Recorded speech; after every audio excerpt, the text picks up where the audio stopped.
I'm Jama and welcome to Number 8 TV. When thinking New Zealand rugby, the name Wilson rates up amongst the greats. Of course, there's Jeffrey, there's Winneray, and the guy I stumbled across this afternoon at this luncheon, SS Wilson, former All Black winger. How you going, Stu?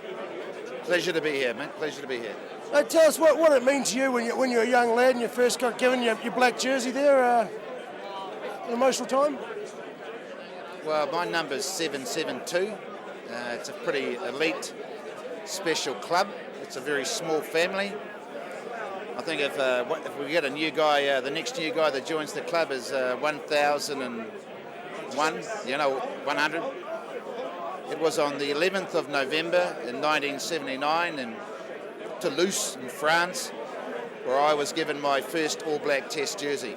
And it's a special moment when you join the club.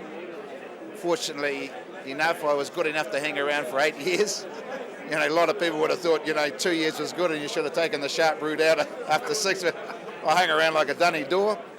But at that time, a lot of the older guys in the team, the Brian Williamses that I played with, the Bruce Robinsons, the Dougie Bruces, the Andy Haydens, the Billy Bushes, the Gary Knights, the guys that have been in the team a number of years before me, just came up to me and said, that's a jersey you don't ever own. You just have that jersey on your back for a time. It's over to you how long the time is. You're the custodian, and then you pass that number on, number 14, to some other guy when either you get killed, broken up, or retire, or get sacked. But I tell you what, when in the soccer stadium of Toulouse in France, I grew 9 inches, packed on 3 stone, and looked like Superman, eh? And to be honest, played like a donkey. I was going to say played like Superman, mate. And we lost that game, eh? Oh, fucker, what a prick. You were lucky enough in that era, and some of those guys you're talking about, which when it was still amateur, obviously. And I dare say the passion's not out of the game now. But one thing, when you're an amateur player, as opposed to all the responsibilities of the modern day guys, you could probably play up a bit more, to be fair to say, on tour and that. Well, I was chairman of the social club for 7 years and 9 years in the All Blacks because I was quite, handy and tidy in the off-the-field activities. But in saying that, there obviously was more time to have socialise in our day because we're amateurs.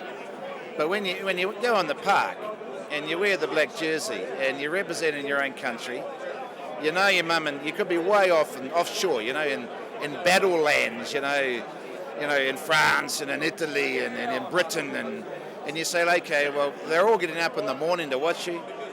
If you let yourself down, you let your team down, you let your family down, and more importantly, you let the country down. So the pressure was on you to perform, which we did. We lost games, sure we did, but we still won a few. So nothing's changed. Nothing's changed. What has changed, unfortunately, to the modern game is the laws. And the laws are the biggest pain in the arse in the entire game at the moment. It encourages kicking, and it doesn't encourage guys to run and pass and score tries, which William Webb Ellis did way back in the 18th century when he picked the ball up and ran with it because they're sick of kicking it. That's how rugby was born. It's not a kicking game dominated. The game is to score tries. So the laws have to change.